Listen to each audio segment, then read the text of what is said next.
বাংলা চলচ্চিত্র জগৎ এবং হিন্দি চলচ্চিত্র জগতের একজন স্বনামধন্য অভিনেতা হলেন বিশ্বজিৎ চট্টোপাধ্যায়।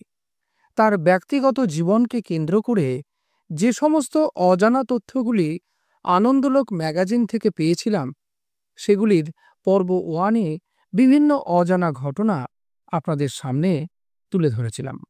আজকে শুরু করতে চলেছি তার পর্ব 2। তো চলুন বন্ধুরা, প্রতিদিনের মতো আপনারা আবারও আমার সাথে the legend and history 365 YouTube চ্যানেলের পর্দায় বিশ্বজিৎ চ্যাটার্জির ব্যক্তিগত জীবনকে ঘিরে বিশেষ প্রতিবেদনের পর্ব 2টি দেখে নেওয়া যাক। বিশ্বজিৎ চ্যাটার্জি আনন্দলোককে দেওয়া সাক্ষাৎকারে আরও জানিয়েছেন, বুমবার যখন মাত্র 4 বছর বয়স, তখন থেকে ও দেখে এসেছে ওর মা আর আমার ঝামেলা। ছেলেমেয়ের মনের ভিতর আমার সম্পর্কে বীজ ঢুকিয়ে দিয়েছিল রত্না। বুম্বা এখন সবকিছু বুঝতে পারলেও পল্লবীকে আমি কখনো ক্ষমা করব না। ওর সঙ্গে আমার কোনো যোগাযোগ নেই, আর যোগাযোগ রাখতেও চায় না। ও ভীষণ বেয়াদব আর লাগাম ছাড়া। তবে এর জন্য ওর মাই দায়ী। আপনাদের একটা কথা বললে আঁতকে উঠবেন। মাত্র 14 বছর বয়সে রত্না নিজের মামাতো ভাই অর্থাৎ পল্লবীর মামার সঙ্গে মেয়ের বিয়ে দেয়। ভাবতে পারছেন, মামা ভাগ্নের সম্পর্ক হয় স্নেহের সম্পর্ক, সেখানে এই নোংরামো মেনে নেওয়া যায়? শুধু মেয়েকে মামার বাড়িতে পাঠাতো আর পল্লবীর মাথায় ঢুকিয়ে দিয়েছিল যে তোর মামাই তোর স্বামী। এসব আমার পক্ষে মেনে নেওয়া সম্ভব হয়নি। রত্না তন্ত্র সাধনাও করত, আর আগেই বললাম ওর কিছু বেয়ারা বন্ধুবান্ধব আর আত্মীয় ছিল, যারা ওকে আরও নষ্ট করে দেয়। এমনও হয়েছে রত্নার বন্ধুবান্ধবরা হুটহাট আমাদের বেডরুমে ঢুকে আলমারি খুলে টাকা পয়সা বের করে নিত। আমি প্রতিবাদ করতে গেলে রত্না আমার কোনো কথা শুনত না। আমি ওকে বলেছিলাম, যখন আমাদের বেডরুম অন্য পুরুষ মানুষ নিয়ন্ত্রণ করছে, তখন আর আমার কোনো অস্তিত্ব নেই। সেই মুহূর্তে আমি এক কাপড়ে বাড়ি ছেড়ে বেরিয়ে আসি। তারপরেই রত্না আমাকে ডিভোর্সের নোটিশ পাঠায়। আমি তখন পার্ক স্ট্রিটে একটা ছোট বাড়ি ভাড়া নিয়ে থাকতাম। তারপর মুম্বইতে গিয়ে সেটেল করলাম। তবে এত কিছুর পরেও মুম্বই যাওয়ার সময় এবং ওখান থেকেও বারবার রত্নাকে অনুরোধ করেছি ছেলে মেয়েকে নিয়ে আমার ওখানে চলে আসতে, কিন্তু ও কিছুতেই আসতে চায়নি। আমি মুম্বইতে একা পড়ে থাকতাম। এমনও দিন গিয়েছে আমার খুব জ্বর, বাড়িতে একা শুয়ে কাতরাচ্ছি, কিন্তু খোঁজ নেওয়ার কেউ নেই, জল দেওয়ারও কেউ নেই। একবার মুম্বইতে আমার অ্যাক্সিডেন্ট হয়। দিনের পর দিন বেড রেস্টে থেকেছি, কিন্তু বাড়ি থেকে কেউ আমার খোঁজ নেয়নি। ডাক্তার বলেছিলেন ওই অবস্থায় বাড়িতে একা না থাকতে। আমি তখন বন্ধুদের ডাকতাম আমার সঙ্গে থাকার জন্য। ঋত্বিক ঘটক অনেক দিন এসে থেকেছেন। কুমার শানুর বাবাও ছিলেন দীর্ঘদিন। কিশোর কুমার, সলিল চৌধুরী, শ্যামল মিত্র সকলে আসতেন। এদিকে মালা সিনহা, রাখি, মৌসুমী, রেখা, হেমা মালিনী, লীনা, মুমতাজ সকলে আসত আমাকে দেখতে। কলকাতা থেকে সুনিতা সান্যাল, বাসবী নন্দী, ললিতা চট্টোপাধ্যায়, আলপনা গোস্বামী সকলে এসে থাকত। আসলে আমার বাড়ি তখন পুরো খালি, তাই হোটেলের মতো ছিল। আর বিশেষ করে আমার সব নায়িকাদের সঙ্গে আমার এতটাই ঘনিষ্ঠতা ছিল যে তারা অবসর সময় পেলেই আমার বাড়িতে চলে আসত। অনেকে এসে এমনিতেও থেকে যেত, কিন্তু অনেক অনুরোধ করার পরে রত্না শুধু 2 বার ছেলে মেয়েকে নিয়ে মুম্বই এসেছিল আমার সঙ্গে দেখা করতে। তাও মাত্র কয়েক দিনের জন্য। আসলে বুম্বা ও পল্লবী কাউকেই ও আমার কাছে ঘিসতে দিত না। একবার তো বুম্বাকে জোর করে মুম্বই থেকে চেন্নাই নিয়ে গিয়েছিলাম শুটিংয়ে। আর একবার তনুবাবুর অর্থাৎ তরুণ মজুমদারের কুহেলি ছবির শুটিংয়ে কালিম্পংয়ে নিয়ে যায়। কিন্তু বুম্বাকে নিয়ে গিয়েছি বলে রত্না রীতিমতো অনশনে বসে। বলে বুম্বাকে ফেরত না পাঠালে ও মুখে কোনো খাবার দেবে না। রত্না নিজেকে আমার প্রতিদ্বন্দ্বী মনে করত। বলতো আমি বিশ্বজিতের নামে চলি না। আসলে এখন বুঝি বিয়ের প্রথম দিন থেকেই ওর সঙ্গে মতের মিল বা মনের মিল কোনোটাই হয়নি। ও খুবই ডোমিনেটিং এবং উগ্র মেজাজের ছিল। আমি শুধু অশান্তির ভয়ে চুপচাপ থাকতাম। আমি কিন্তু বরাবর রক্ষণশীল এবং সংসারী মানসিকতার ছিলাম। লাঞ্চ ডিনারে গেলে পরিবারকে নিয়ে যেতে চাইতাম। স্ত্রীর আত্মীয় স্বজন বন্ধু বান্ধবদেরও নিয়ে গিয়েছি। বুম্বা যখন ছোট্ট জিজ্ঞাসা করে তার পরপরই রত্নার সঙ্গে ছাড়াছাড়ির জায়গা চলে আসে। তখন ওর বাবা আমার কাছে এসে রীতিমতো অনুরোধ করেন মেয়েকে ক্ষমা করে দিতে। বলেন আমি যেন ডিভোর্সের কথা না ভাবি। ওর বাবাই বলেন যে মেয়ে উড়নচণ্ডী স্বভাবের, তাই ওর হাতে যেন বেশি টাকা পয়সা না দিই। ভাবুন একবার, বাবা নিজের মেয়ে সম্পর্কে এই কথা বলেছেন। তারপরেও আমি রত্নাকে দামি শাড়ি, গয়না, টাকা পয়সা সব দিয়েছি। ইউরোপ ট্যুরে নিয়ে যেতে চেয়েছিলাম, কিন্তু ও যেতে চায়নি। বুম্বা আর পল্লবীও ছোট থেকে মায়ের ভয়ে আমাকে এড়িয়ে চলত। আমি কিছু দিতে চাইলে নিতে চাইত না, আমার কাছে আসতে চাইত না। এটা একজন বাবার পক্ষে কতটা যন্ত্রণাদায়ক ভাবতে পারছেন?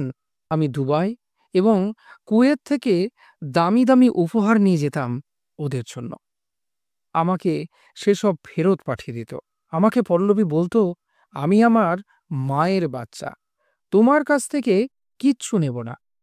পরে অবশ্য ওরা স্বীকার করে যে রত্না ওদের এগুলো শিখিয়েছিল। আমি তো বুঝতেই পারি না যে আমার নামে অপবাদ দেওয়া হয়।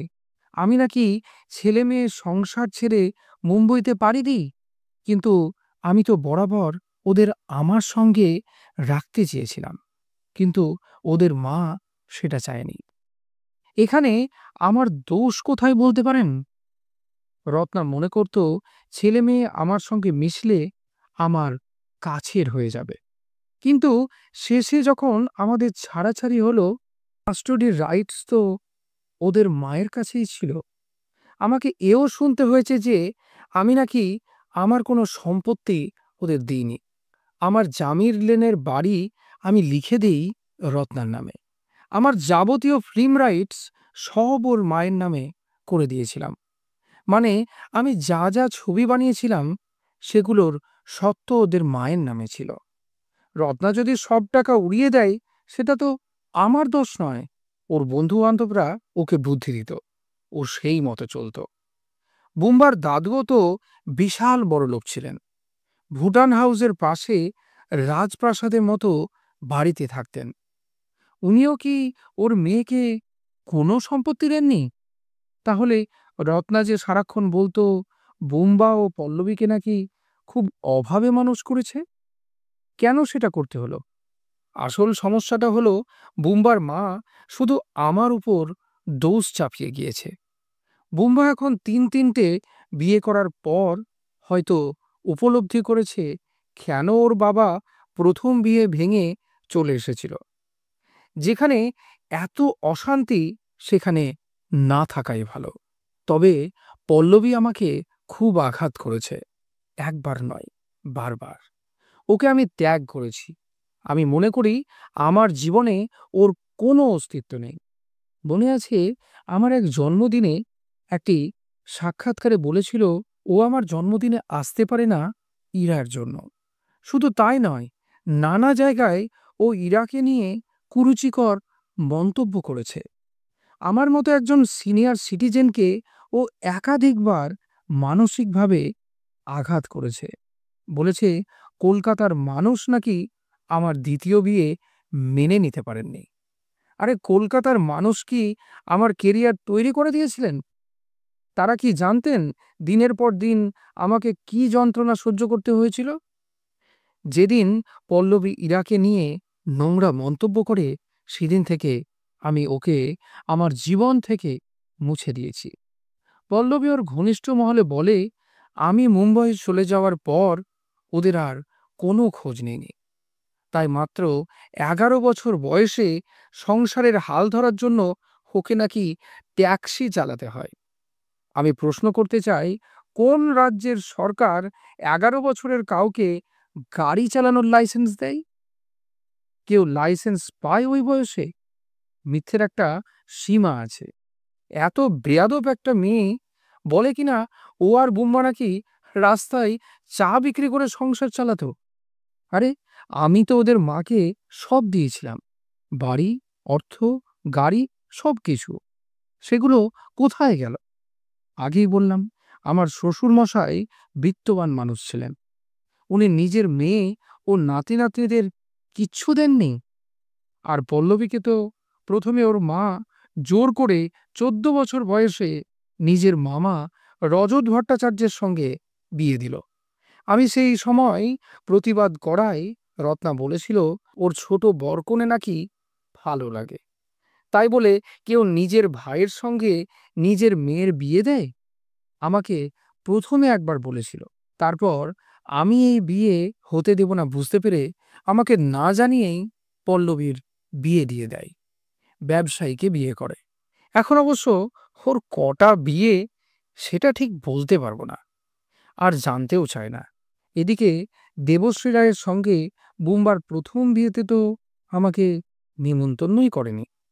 আনন্দলোক থেকে প্রতিনিধি আমাকে জিজ্ঞেস করতে এসেছিলেন এই প্রসঙ্গে। আমি তখন বলেছিলাম আমার ছেলে তো আমাকে কিছুই জানায়নি। তখন সে সাংবাদিক প্রশ্ন করেন, দেবশ্রীর সঙ্গে যে বুম্বা বিয়ে করেছে আপনার কেমন লাগছে? আমি ওকে বলেছিলাম আপনার ছেলে যদি আপনাকে না জানিয়ে বিয়ে করত আপনার কেমন লাগতো? ছেলে যদি বাবাকে নিজের বিয়ের কথা না জানায় তখন বাবার কেমন লাগবে ভাবতে পারছেন? শুধু আমার প্রথম স্ত্রী নয়, বুম্বা আর পল্লবীও আমাকে অনেক যন্ত্রণা দিয়েছে। তবে দেবশ্রী খুব ভালো মেয়ে। বুম্বার সঙ্গে বিয়ের কয়েক মাস পর কলকাতায় একটি পুরস্কার অনুষ্ঠানে দেখা হলে ও আমাকে পা ছুঁয়ে প্রণাম করে। দেবশ্রীকে আমি ওর ছোটবেলা থেকে চিনি। দুই বোন মিলে আমার সঙ্গে কত স্টেজ শো করেছে।